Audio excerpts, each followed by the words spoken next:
We're going to go ahead and get started here with our winners press conference here for the 25th annual Overton's 301 here at New Hampshire Motor Speedway. And we're joined by the crew chief of the number 11 FedEx Toyota, and that's Michael Wheeler, and the car owner, Coach Joe Gibbs. We're going to start with you, Michael. That car had a, quite a good hot rod there today. Held off a hard-charging 42 to take home the win. How refreshing is it for you to finally get in the victory lane here in 2017? I would say very refreshing. A big sigh of relief. We've been working our butts off all year long, and this weekend's another one of those testaments where, we worked the primary car on Friday and had to double down and get to work. The guys in the team, guys in the shop, they really worked their butts off to get here. We weren't the fastest car all race long. We had a top 5 car. There was probably one or two guys that were a little bit faster, but we were in contention all day, and we made it happen.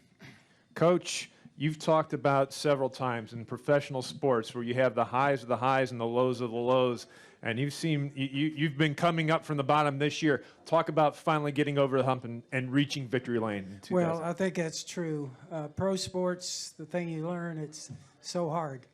And it doesn't matter what you did one year. Last year we had a great year, and this year we just been off some. I do feel like that in the last 5-6 weeks we've kind of worked our way back to having good speed, but haven't been able to make it happen for us at the end of races. So I think it says, you got to have a lot of respect for our sport. A lot of great teams out there. And certainly for us and for FedEx, we just got an awesome sponsor there that we just re-signed our deal at the first of this year with them. And as everybody here knows, it's one of the great things about our sports is our sponsors. You got to have a great sponsor to race cars in NASCAR. We're thrilled for them. Talked to Fred and Raj and everybody over there on the phone. Big deal for us, and the biggest thing I think for us is really all 4 of our cars had a good day. Daniel had his best finish at 6th, and obviously Kyle had a chance, and I think Matt would have had too. Okay, we're going to open the floor up for questions. If you have a question, please raise your hand. We'll get a wireless microphone to you. We'll start here with Matthew.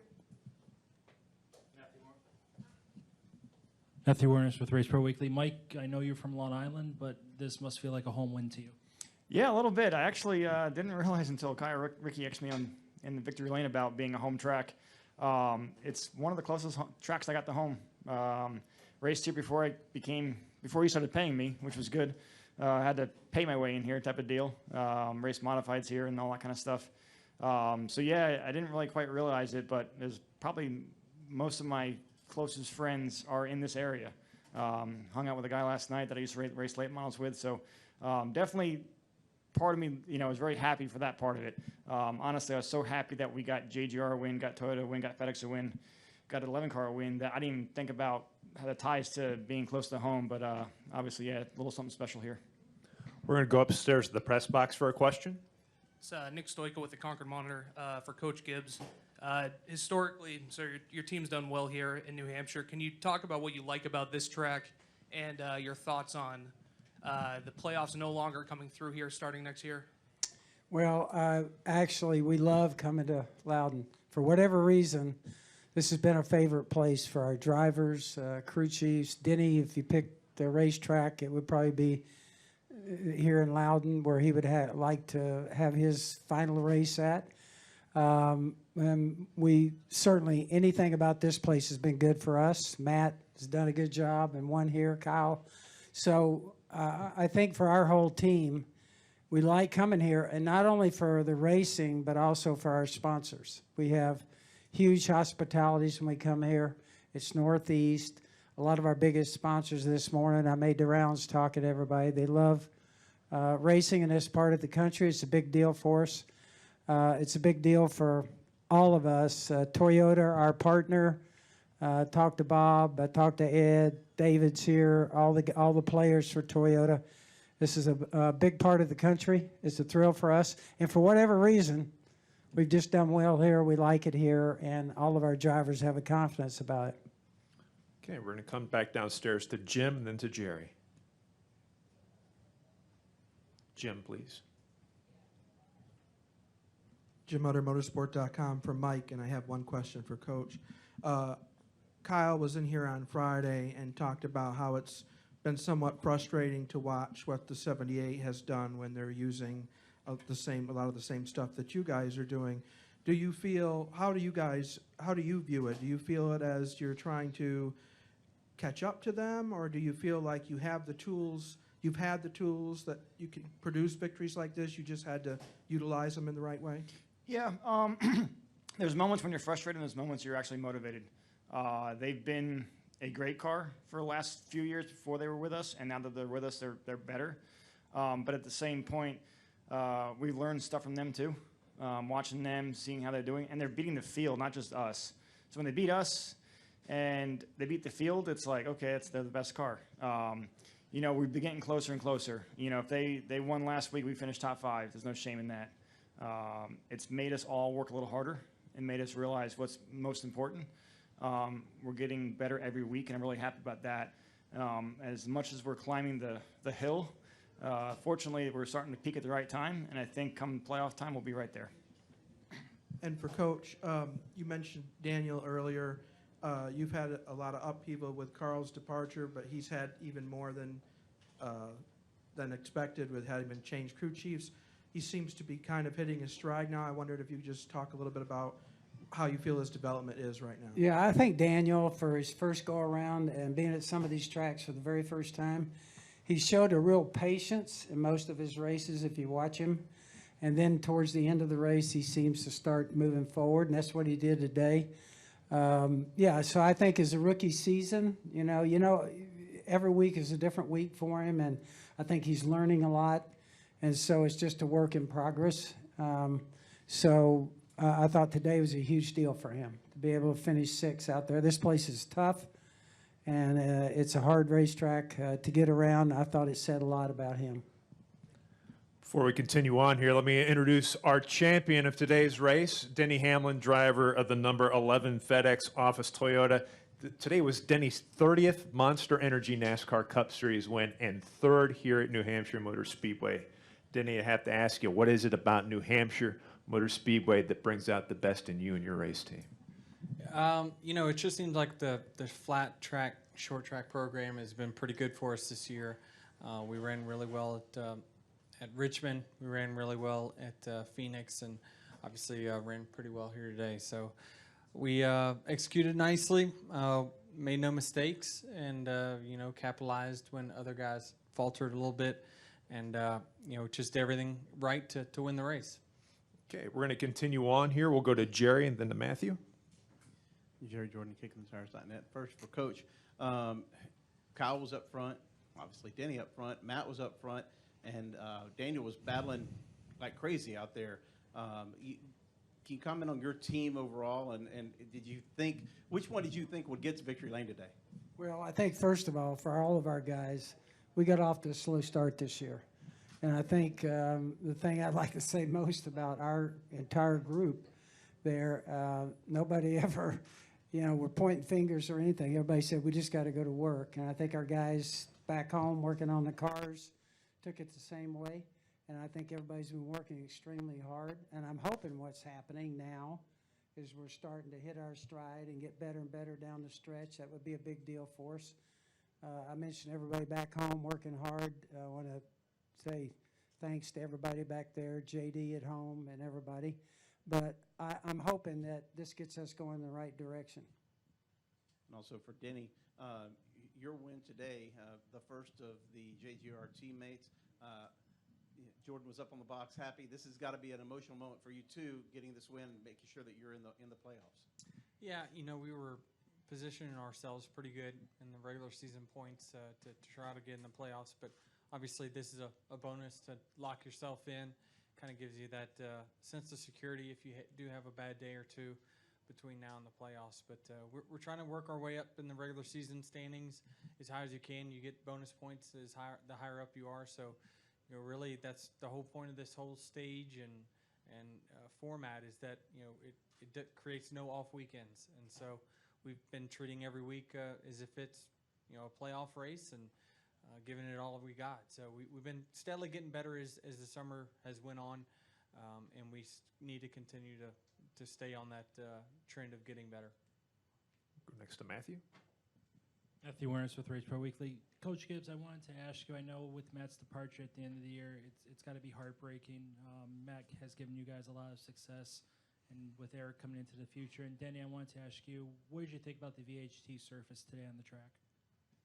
I thought it was good. I thought that the track changed dramatically throughout the entire race. I would love to see it at a lot of new paved racetracks, Kentucky, Texas, tracks, out of the preferred lane. If they could put it, in the higher lanes and force us to go up higher to search for it, I think you could create a lot of really good racing in the future. So obviously, NASCAR's easing into it. New Hampshire did a good job of listening to the drivers and where they wanted to put it. And I think it created a multi-lane racetrack today like really we hadn't seen here in a while. Yeah, from Matt's standpoint, Matt really had a good car today. Felt like he had a chance. It was just making some decisions at the end there. But, really what I said earlier, that you're planning things out for years in advance. And we did not expect to be where we are here. We had a plan, and things kept coming up and kept changing. I mentioned Carl Edwards just being one of those, but all of a sudden things start changing. It puts you in a situation where you have to make a tough decision. We didn't want to do that. Certainly didn't want to discount. We didn't want to do something to upset Matt. He's been a great partner for us, and our drivers. Everybody said we don't want to race against him, and I think that's what's going to happen. So it was just a tough situation for us. Things changed, and then we got forced into making a decision. We're going to go upstairs to the press box, and we'll come downstairs to Dan.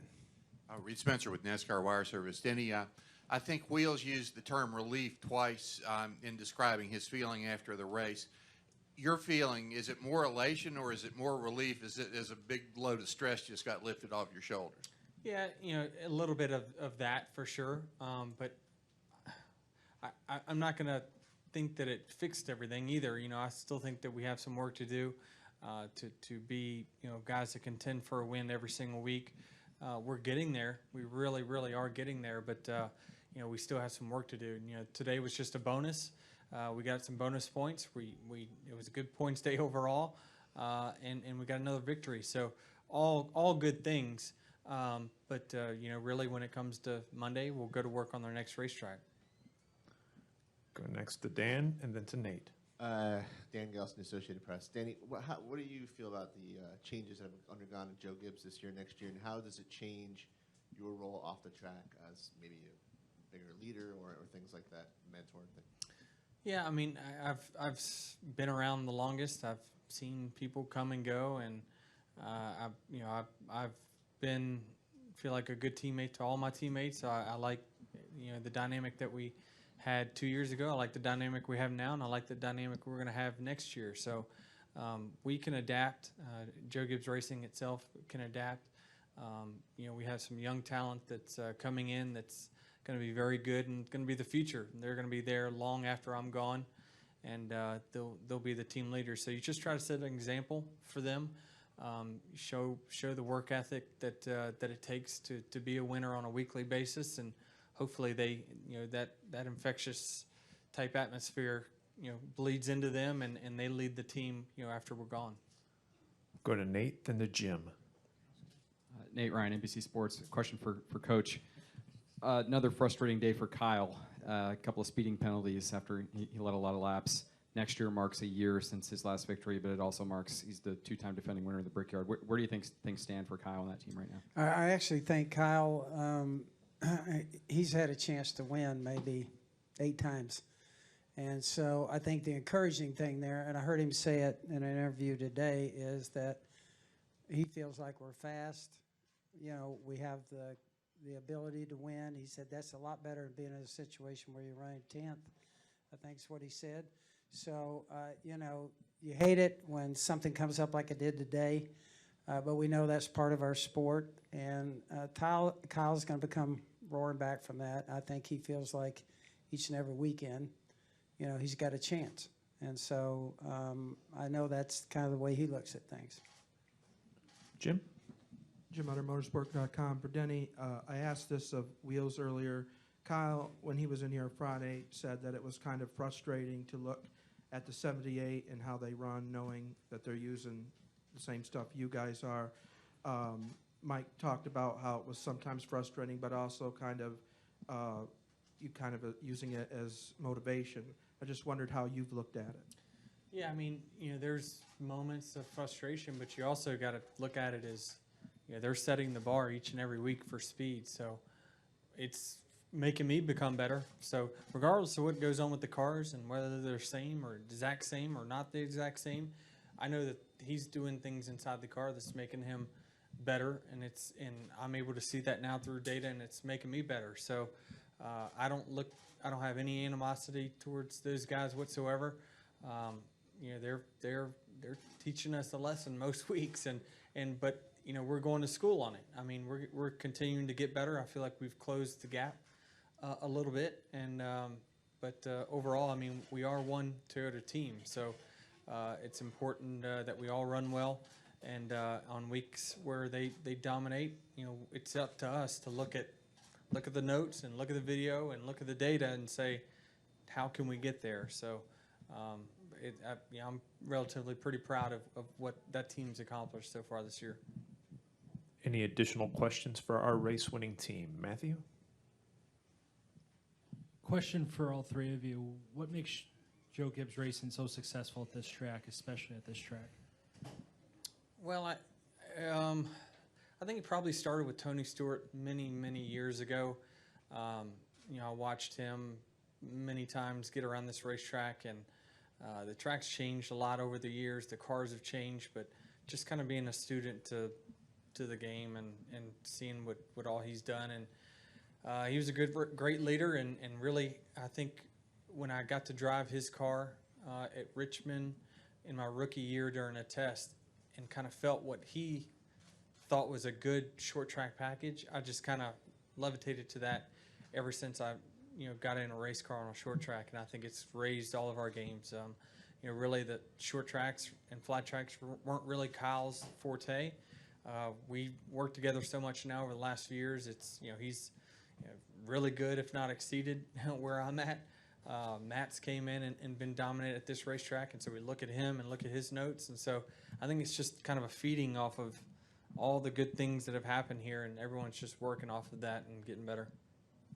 Yeah, like what Denny said, once you get a package here that works good and you understand why, it's easy to kind of duplicate over time through different tire changes and aero changes. It might take a race or two to get it back, but once the drivers get a good feel for what it takes to get around here, get in the corner, get off the corner, you can go year in, year out and try to get that same feel for them again. Sure, a lot of other tracks, if they're at an intermediate and they know what it takes to make a car go faster on the track, give them that feel next time you go back there is what you try to search for.